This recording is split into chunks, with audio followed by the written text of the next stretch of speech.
but I've seen guys get away with some nasty things, beating kids, raping kids, get out with honorables. I've Wow. literally seen a guy who raped one of our staff board member's daughter in the Air Force, and they gave him an honorable, and she took her own life. Yeah, it's horrible. So when you said that they, and I want to go back a hair, when after you Certainly. deal with your PTSD, what did the service do? Just like, We all missed it. I know, but And did they just we let all you missed go? it. Did they just So go what like, happened is after I got home from leave, I was still a mess, and it started to show on duty. And there was one night I was actually on the outskirt post with weapon.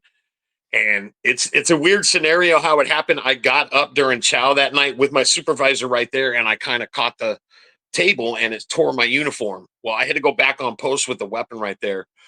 Master Sergeant comes up, sees me, says, "Something's wrong with you. You're having a lot of personal problems." Now they knew it.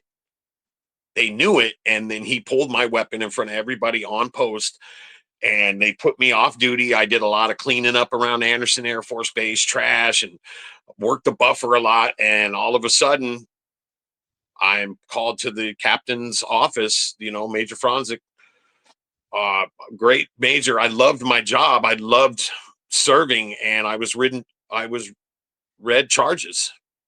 I was red charges. They took everything that was going on, and if you look at it, it literally is some bounce checks in that time frame I was on leave, and that was it. That's the only thing that showed.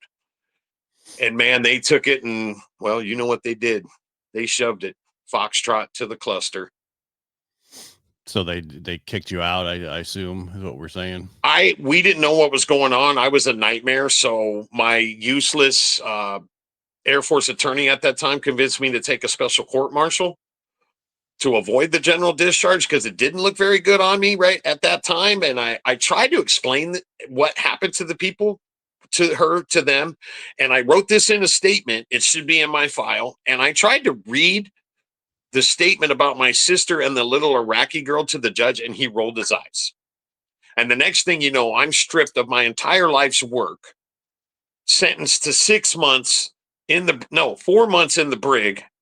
I forget. It wasn't the full amount under a special, and that's it. I never saw. I was out. Not dishonorable. Called a BCD back then. Big chicken dinner. Bad conduct discharge. And the next thing I know, I'm in naval brig, which was okay because it was like three of us. We were allowed to smoke, read the Bible. Before you know it, I'm on a C-130 in handcuffs. I bounced some checks, mind you, Ed.